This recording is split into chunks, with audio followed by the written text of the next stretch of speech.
The debate on Quebec's secularism, Bill 21, continues. The bill bans some public servants, such as teachers and police officers, from wearing religious symbols at work.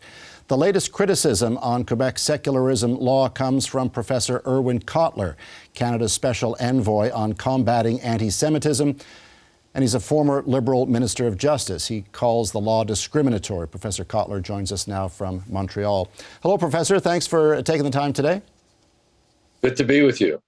So, obviously, Bill 21, we've seen it lately, sparked intense debate across this country. You've recently criticized it as being discriminatory. Why speak up now? Well, actually, I criticized it initially 2.5 years ago when it was first tabled in Parliament in June 2019 and continued to do so. It got covered now again because the issue has resurfaced. But my arguments then remain the same now.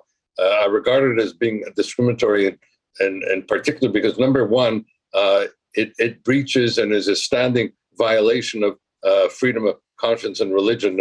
Former Chief Justice Brian Dixon referred to freedom of religion as being the firstness of our freedoms. And indeed, it breaches the fundamental freedom sections in both the Canadian Charter of Rights and Freedoms and the Quebec Charter of Rights and Freedoms, which actually was adopted before the Canadian Charter. So it's a standing violation of the rights provisions in both charters, and not only the fundamental freedoms provisions, but the equality rights provisions, because it prejudices equal access to employment. It also has a disproportionate impact, a gender disproportionate impact when it affects Muslim women teachers, for example. And one of the ironies I find about this legislation is that it was adopted as at the time it was called an act respecting the laïcité of the state. But this legislation not so much protects against the religion and state, the separation of religion and state, but actually authorizes interference by the state in religion. And this is one of the more disturbing phenomenon of this legislation. The final thing that I might mention, or perhaps two final things, I still recall Premier Levesque, when I met with him, and this is now about 40 years ago, and I remember him saying at the time something that I've quoted since, that the test of a just society is how it treats its minorities. And this legislation basically prejudices, faith-based communities, faith-based minorities. And the other dimension of it is the notwithstanding clause. When I was Minister of Justice and Attorney General of Canada, I said that we would never invoke the notwithstanding clause, and I regret whenever I do see it invoked. And in this instance, there was no reason, no raison d'etre for its invocation. Do you're not the first, by no means are you alone in the forceful criticism of Bill 21. Do you worry that, that it just deepens the divide in this country that comes to the fore every now and between Quebec and the rest of the country? It would be regrettable if it were framed as a rest of country versus Quebec. And number one, that would be a misleading and misframing of it.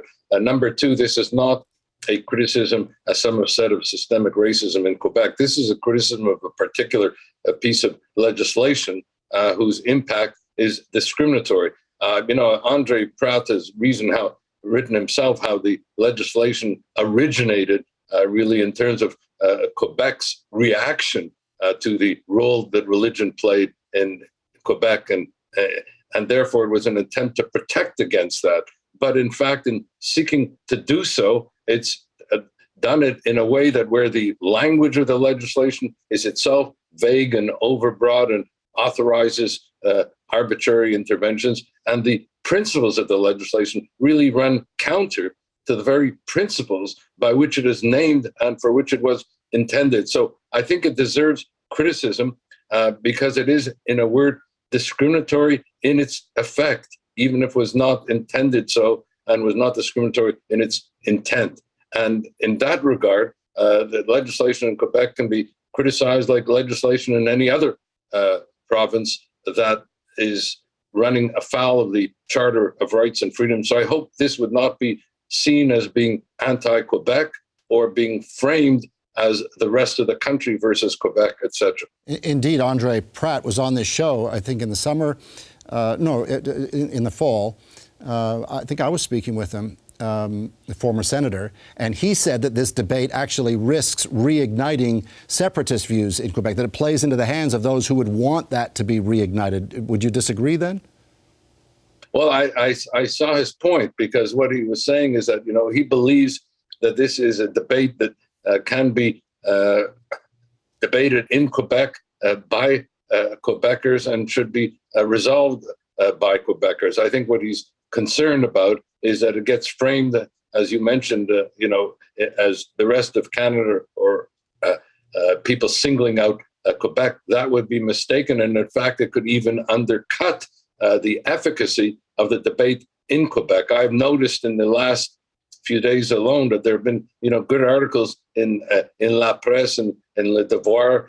We've had the articles by Andre Pratt and others. So it may well be that we can see a revisiting of this legislation. Let's not forget that, at the time that it was initially introduced, the Council of the City of Montreal unanimously opposed it. It was opposed by the Liberal Party, was opposed by Quebec Solidaire. It is supported by the government of Quebec, but it may well be that this revisiting of the debate in Quebec is a healthy expression now, and may invite the kinds of critiques that maybe the government will realize that it is in fact being hoisted by its own petard, that it wants to protect secularization, but in fact is interfering by the state in religion, which is the exact opposite of what it intended. You mentioned earlier, referencing the notwithstanding clause that Quebec has invoked here, and noting that you, when you were Minister of Justice, said you would never invoke that clause. What are your concerns in invoking the notwithstanding clause? Well, I think what it does is basically immunizes, in this instance, when the Quebec government does it, or when another province does it. And as I said, when I was Minister of Justice and Attorney General, we as the federal government would never invoke it, because it basically undercuts the charters of rights and freedoms, in this instance, Quebec as well as federal, and it immunizes them from critique. And I would hope that the Quebec government would at least appreciate that. Let's let the courts do their work. Let's protect the separation of powers. Let's not immunize it by this kind of invocation of the notwithstanding clause. That was not the initial intent of that clause. I remember at the time the then Prime Minister Trudeau saying that the choice was not between a Charter of Rights with a notwithstanding clause and a Charter of Rights without a notwithstanding clause. The choice was a Charter of Rights with a notwithstanding clause, or no Charter of Rights at all. That was part of the political bargain, but it was not intended for use in this manner. It was not intended, as I say, to immunize violations of human rights from judicial review. Professor, thank you. Thoughtful conversation. Appreciate your time. Not at all. Always good speaking with you. That's Professor Irwin Cotler, Canada's Special Envoy on Combating Antisemitism and former Liberal Minister of Justice. Hi, I'm Vashi Capellos, host of Power in Politics. See more of our show by subscribing to the CBC News channel or click the link for another video.